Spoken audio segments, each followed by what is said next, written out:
তেসত্তৰ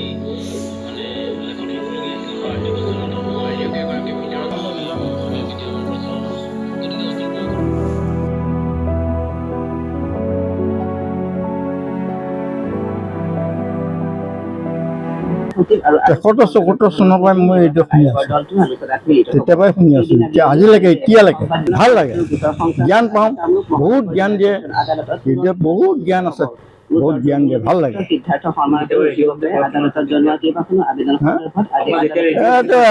দেওখনতে L P school pass কৰিছোঁ আৰু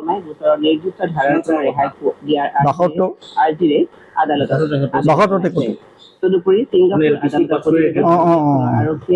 ৰেডিঅ' ঘড়ী চাইকেল আদালতত আবেদন জনাইছে। 300 আছে।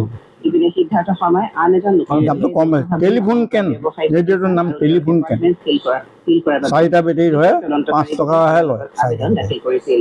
এই আবেদন দুখন সন্দৰ্ভত 16 ফেব্ৰুৱাৰীত আদালতে শুনানি দিয়ে। মই এটাই অনুষ্ঠানেই ভাল পাওঁ, সব অনুষ্ঠান ভাল পাওঁ, ৰাতিপুৱা গধূলি দুপৰীয়া আবেলি সব ভাল পাওঁ, একো বাকী নাই।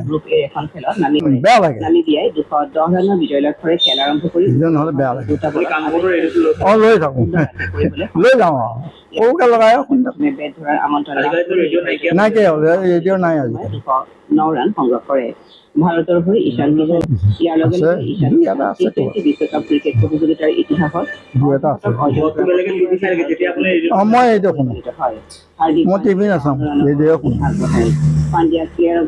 ৰেডিঅ' শুনি মই ভাল পাওঁ, জ্ঞান পাওঁ, ভাল নহয় জ্ঞান জ্ঞান পাওঁ, ৰেডিঅ'ই জ্ঞান দিয়ে, মানুহৰ জ্ঞান বাতৰি বহুত দেশ বিদেশৰ খবৰ পাওঁ, ভাল লাগে।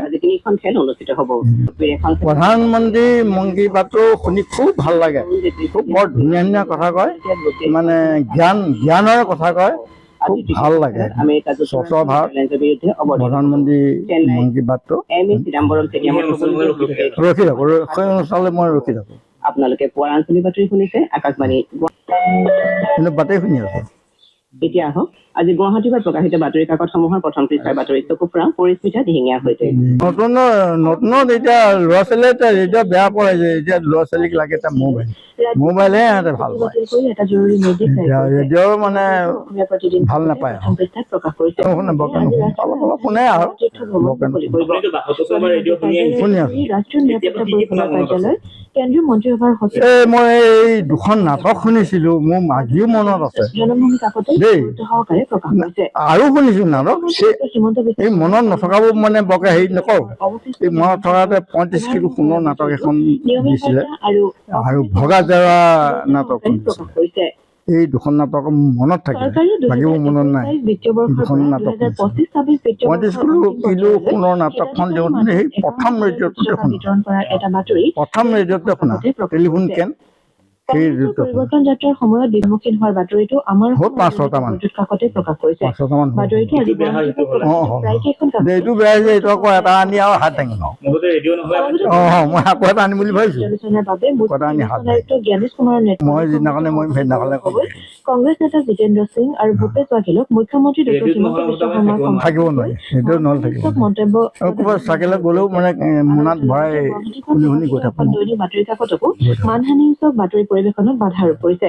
এই 80 বছৰে জলাধাৰতে 50 চনৰ ভূমিকম্প গম পাওঁ, মা দুৰ্গাৰ সুন্দৰ এটি সোণৰ মূৰ্তি লাভ কৰিছিল। পিছত তেওঁ গৃহতেই এটি মন্দিৰ স্থাপন কৰি পুৱা গধূলি ধূপ ধূনা চাকি বন্তি জ্বলাই কিছুদিন ৰাখিলে। কম দিনৰ ভিতৰতে ৰাইজে বাঁহ আৰু খেৰেৰে সুন্দৰকৈ মন্দিৰ নিৰ্মাণ। দেউতাই ৰেডিঅ', মইতো জন্মৰ পৰাই তেখেতে ৰেডিঅ' শুনা মই দেখি আহিছোঁ। আজি ডেটত ধৰক মোৰ এতিয়া 45 বছৰ হৈছে, 45 বছৰ তেখেতক ৰেডিঅ' শুনা দেখি আহিছোঁ, তাৰ আগৰ পৰাই তেখেতে শুনি থাকে। দেউতাই কোৱা মতেতো এতিয়া LP পাছৰ পৰা ৰেডিঅ' শুনিছে, গতিকে তেখেতে 50 চনৰ আগতে তেখেত জন্ম, গতিকে আজি 80 বছৰ প্লাছ তেখেতে ৰেডিঅ' শুনা মোটামুটি 60 প্লাছেই হ'ল মোৰ মতে আৰু দেই, মই ভাবোঁ মানে ৰেডিঅ' নহ'লে তেখেত থাকিব নোৱাৰে। ৰেডিঅ' তেখেতে যিও যায় আৰু মানে পিছফালে খৰি কাটি আছে যদিও ৰেডিঅ', আগফালে ক'ৰবা কাম কৰি আছে যদিও ৰেডিঅ' মানে ৰেডিঅ'টো লগাইহে তেখেতে কাম কৰি থাকে আৰু তেখেতৰ একদম প্ৰিয় মন কী বাত অনুষ্ঠানটো তেখেতৰ প্ৰিয় সেইটো য'ত থাকিলেও তেখেতে আহিবই আৰু ৰেডিঅ'টো ওচৰলৈ সেই দিনটোলৈ বাচ্ছাই থাকে আৰু সেই টাইমটোত ৱেইট একদম ৰৈ থাকিব হাতত ৰেডিঅ'টো লৈ সেইটো মানে প্ৰগ্ৰেম নেৰে তেখেতে তেখেতে একদম ৰাতিপুৱা 5 বজাৰ পৰা ৰেডিঅ' চেণ্টাৰ খোলাৰ পৰা মানে আধা ঘণ্টা আগৰ পৰা ষ্টাৰ্ট দিয়ে মোৰ শব্দটোৰ পৰা ষ্টাৰ্ট দিয়ে আৰু ৰেডিঅ' শুনিবই মানে বাকীসকল টিভি মোবাইলত ব্যস্ত দেউতা ৰেডিঅ'ত ব্যস্ত ৰেডিঅ' আজিকালিতো মইতো দেখাত নাই দুই এঘৰত ক'ৰবাত পোৱা যাব কিন্তু ৰেডিঅ' আজিকালি বিলুপ্তিয়ে হৈছে এতিয়া আমাৰ দেউতাই সেই ৰেডিঅ'ৰ অনুষ্ঠানটো জীয়াই ৰাখিছে হয়